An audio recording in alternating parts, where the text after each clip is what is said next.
Let's see the standard penetration test.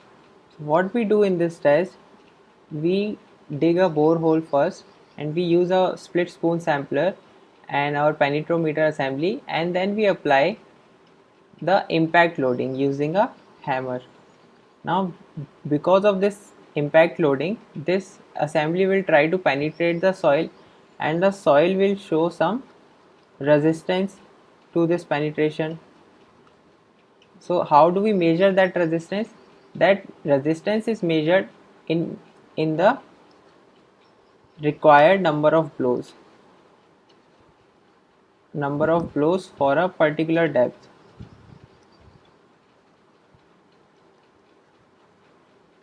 So if it is a dense sand or a stiff clay, then for the same depth it will require more number of blows of the hammer, or if it is a soft clay or loose sand, then the same depth can be achieved even with the less number of hammers. So in this test we find out the N values, and that is nothing but the number of blows required to penetrate 300 mm. So I'll tell you in detail in some time. So why do we use this test? First of all, now first of all it is used for the site exploration. So we want to find out what kind of soil is there in our field site or in our required site. So for that we conduct this test. Apart from that, we can obtain a representative sample from this test. So other parameters can also be measured, such as water content and the unit weight. So these kind of parameters can also be measured with the sample obtained in this test. And apart from these reasons, we saw earlier that in shallow foundation or in deep foundation, this N value what we obtain in this test, it is related with the pile load capacity or bearing capacity in case of shallow foundation. So using this N value, those kind of correlations are available and we can obtain those values. So that's why it is a very important test. So let's see in more details. So how do we conduct this test? So as I said, it measures the resistance of the soil strata. Resistance of soil, and we use split spoon sampler.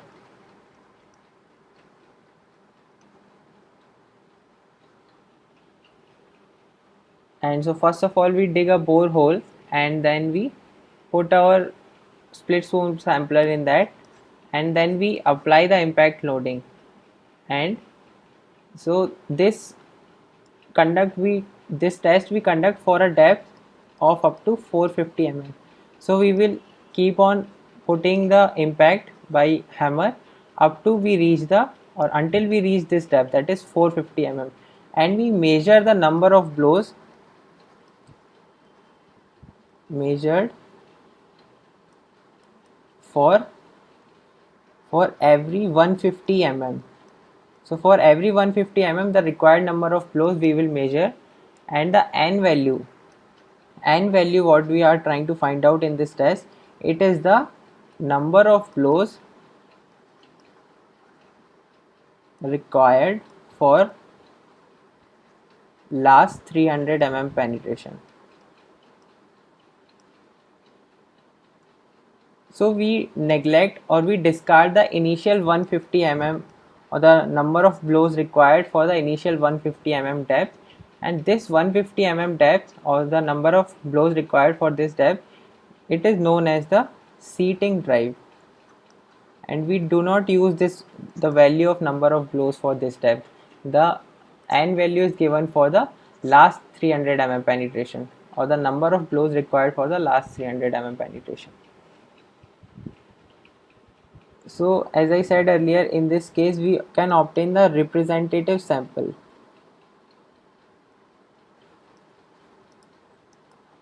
So we can find out other properties of the soil also, and this test is conducted at every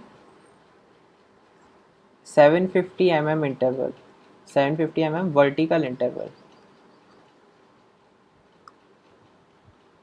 to find out the proper what is the soil profile in the field.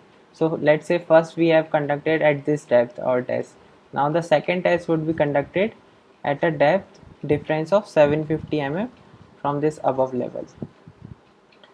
So after that, after what we obtain the n value from this test, we apply some corrections. So basically we apply two corrections, that is overburden correction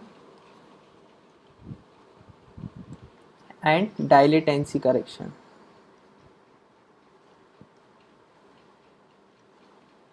So first we apply overburden and then we apply the dilatancy correction. So let's see these. So first is overburden correction. Now as I said, the required number of blows will be more if the soil is in dense condition, or it will be less if it is in loose condition. It means if we are talking about the cohesion-less soil such as gravel, so first of all this correction is applied for a gravelly soil, or the for gravels we can say it is applied for these soils. So now here we can relate the n value with the relative density. If the relative density of the soil is more, then required number of blows will be more, and if the relative density is less, that means if it is a loose sand, then required number of blows will be less. Now what happens if the soil is having same relative density but different confining pressure?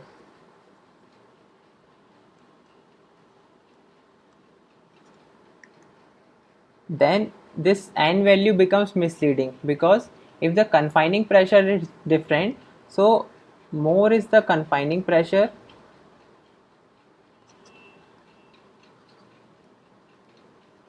so more will be the value of n, and for a less value of confining pressure, lower confining pressure, this n value will also be small. So this confining pressure is related with the overburden. So if we are conducting this test at a smaller depth, so the overburden will be less, and if overburden is less, then we will get n value, a less n value, we will get a less n value, and that will be underestimated, or we can say we will underestimate the relative density of the soil. Whereas if we are going at large depth, then this n value, what it should be, actually it will be more than that, and the relative density will be overestimated. So because of these reasons, we apply the overburden correction, and the corrected n value is given as n dash, which is after applying the overburden correction, n dash is equal to Cn times n, and Cn here is the correction factor for overburden pressure.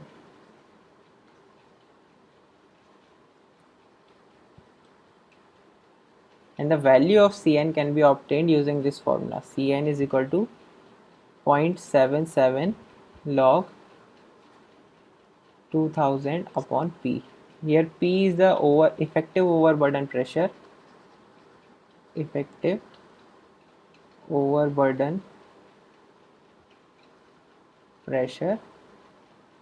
and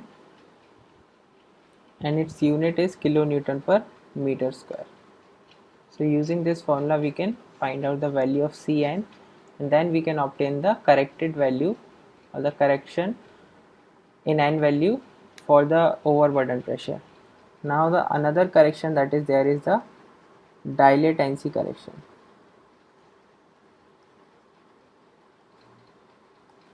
So it is applied in case of silts, or we can say saturated silts or fine sand, that is also saturated fine sand. So what we are implying with the saturated, that the water table is above our test site, so because of that this saturated condition is prevailing.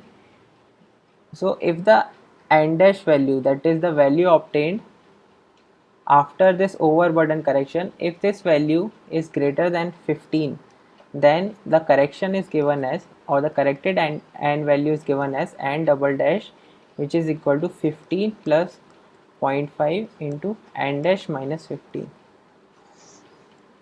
where n dash here is the n value after overburden correction. So why do we apply this correction? That is the question. So this question is applied when this, or this correction is applied when this n dash is greater than 15. Now n dash greater than 15 implies that it is a dense sand. Now in dense sand, when you apply this impact kind of loading, when you put this, or when you drop this hammer, then this dense sand has a tendency to dilate, which is similar to, we can say, the over consolidated clay also. When we applied a very high pressure on these kind of soils, then they have a tendency to dilate or expand. And when the soil expands, I talked in shear strength also, when they have a tendency to dilate or expand, then negative pore water pressure develops.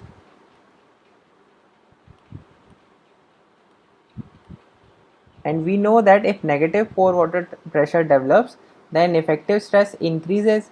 It means that the resistance offered by the soil will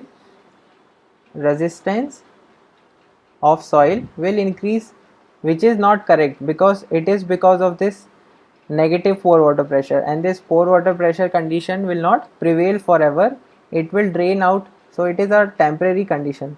That's why this increase in the resistance is not very correct, or it is a pseudo increase that we have to account for. So that is accounted for using this correction factor.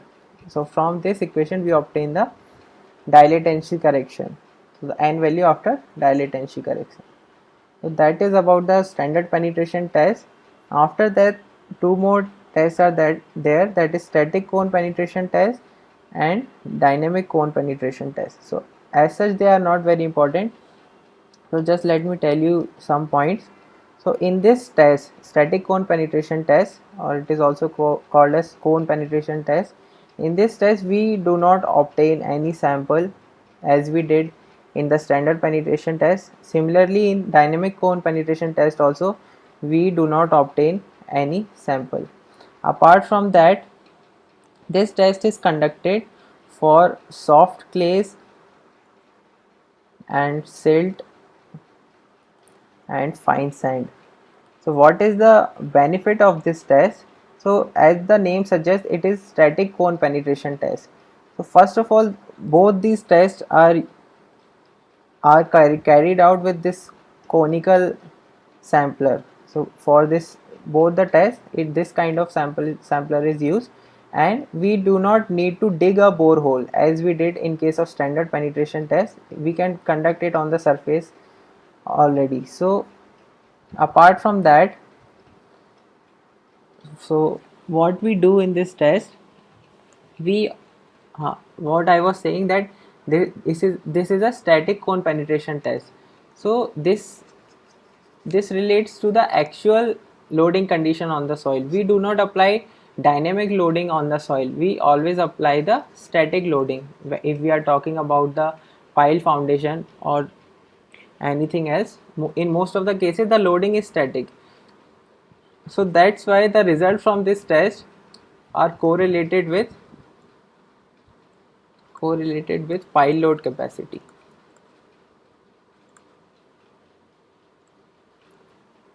So what we do in this test, we conduct it at a constant rate of